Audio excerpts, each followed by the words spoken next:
Hello friends, പുതിയൊരു notification വന്നിരിക്കുന്നത് സഹകരണ സർവീസ് പരീക്ഷാ ബോർഡിൽ നിന്നാണ്. കേരളത്തിലെ സഹകരണ സർവീസിലേക്കാണ് പുതിയൊരു നോട്ടിഫിക്കേഷൻ വന്നിരിക്കുന്നത്. നിങ്ങൾ അടുത്തുള്ള സഹകരണ സർവീസിൽ നിങ്ങൾക്ക് ജോലി ചെയ്യാവുന്നതാണ്. വിജ്ഞാപന തീയതി വന്നിരിക്കുന്നത് നോക്കുകയാണെങ്കിൽ 5/3/2026 ഓൺലൈൻ ആപ്ലിക്കേഷൻ സ്റ്റാർട്ട് ചെയ്തിട്ടുണ്ട്. പക്ഷേ അപേക്ഷ ലഭിക്കേണ്ട അവസാന തീയതി എന്ന് പറയുന്നത് 4/4/2026 വരെയാണ് ലാസ്റ്റ് ഡേറ്റ് എന്ന് ഓർത്തിരിക്കുക. നേരിട്ടുള്ള ഡയറക്റ്റ് റിക്രൂട്ട്മെൻ്റ് ആണെന്ന് ഓർത്തിരിക്കുക. എക്സാം ത്രൂ ആണ് നിങ്ങൾ എക്സാം അറ്റൻഡ് ചെയ്താണ് നിങ്ങളെ അവരെ അപ്പോയിൻറ്റ് ചെയ്യുന്നതെന്ന് ഓർത്തിരിക്കുക.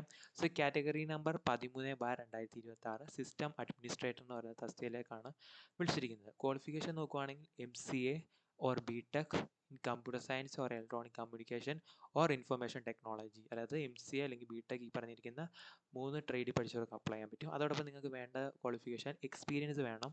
എക്സ്പീരിയൻസ് എന്ന് പറയുന്നത് മിനിമം വർക്ക് എക്സ്പീരിയൻസ് 3 വർഷത്തെ വർക്ക് എക്സ്പീരിയൻസ് ഉണ്ടായിരിക്കണം in system administrator or equivalent post in any recognised institution is desirable എന്നും പറയുന്നുണ്ട്. എവിടേക്കാണ് വേക്കൻസി വന്ന് നോക്കുകയാണെങ്കിൽ കോട്ടച്ചേരി സർവീസ് സഹകരണ ബാങ്ക് ക്ലിപ്പ് നമ്പർ 156 കാസർഗോഡിലേക്കാണ് പുതിയൊരു നോട്ടിഫിക്കേഷൻ വന്നിരിക്കുന്നത്. സിസ്റ്റം അഡ്മിനിസ്ട്രേറ്റർ ഒരു വേക്കൻസിയാണ്. ജനറൽ കാൻഡിഡേറ്റിന് അപ്ലൈ ചെയ്യാൻ പറ്റുന്നു.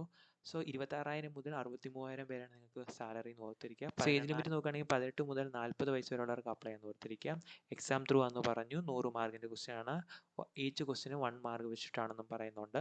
അതോടൊപ്പം തന്നെ എക്സാം ഫീസ് നോക്കാം. 150 രൂപയാണ് എക്സാം ഫീസ് വരുന്നത് ജനറൽ കാൻഡിഡേറ്റിന്.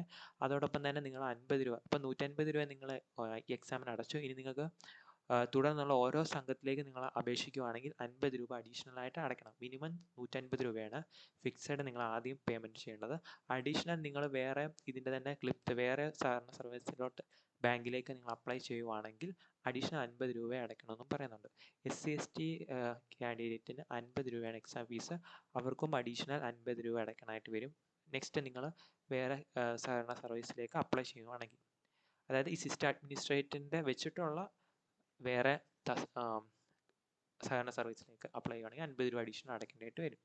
ഓർത്തിരിക്കാം. ഇനി നിങ്ങൾ അപ്പോൾ അപ്ലൈ ചെയ്യുക. അത് www.kerala.cseb.kerala.gov.in എന്ന് പറഞ്ഞ വെബ്സൈറ്റ് ത്രൂ വേണം അപ്ലൈ ചെയ്യാൻ. ലിങ്ക് ഡിസ്ക്രിപ്ഷൻ ബോക്സിൽ കൊടുക്കുക. അവിടെ നിങ്ങൾക്ക് ഡയറക്റ്റ്ലി സൈറ്റിൽ പോകാവുന്നതാണ്. അതിനുശേഷം മെയിനായിട്ടൊരു കാര്യം ഓർത്തിരിക്കുക. നിങ്ങൾ അപ്ലൈ ചെയ്തതിന് ശേഷം മൈ ആപ്ലിക്കേഷൻ എന്ന് പറയുന്ന പേജ് എടുക്കുക. അവിടെ നിങ്ങൾ ആപ്ലിക്കേഷൻ പ്രിൻ്റ് എടുക്കാമെന്ന് യൂസ് ചെയ്യണം. ആപ്ലിക്കേഷൻ പ്രിൻ്റ് എടുത്ത് നിങ്ങൾ സൂക്ഷിക്കേണ്ടതാണെന്ന് ഇവരോട് മെയിനായിട്ട് പറയുന്നുണ്ട്. അത് ജസ്റ്റ് ഒന്ന് ഓർത്തിരിക്കുക. പരീക്ഷാ കേന്ദ്രം കോഴിക്കോട് ജില്ലയിൽ മാത്രമായിരിക്കും എന്നും പറയുന്നുണ്ട്. ഇനി അപേക്ഷ സമർപ്പിക്കേണ്ട അവസാന തീയതി 4/4/2026 ആണെന്ന് ഓർത്തിരിക്കുക. അപ്പോൾ ഇതാണ് പുതിയൊരു നോട്ടിഫിക്കേഷൻ വന്നിരിക്കുന്നത്. സഹകരണ സർവീസ് പരീക്ഷാ ബോർഡ് കണ്ടക്ട് ചെയ്യുന്ന സിസ്റ്റം അഡ്മിനിസ്ട്രേറ്റർ എന്ന് പറയുന്ന തസ്തികയിലേക്കാണ് വിളിച്ചിരിക്കുന്നത്. അപ്ലൈ ചെയ്യാൻ പറ്റുന്നവരെല്ലാം അപ്ലൈ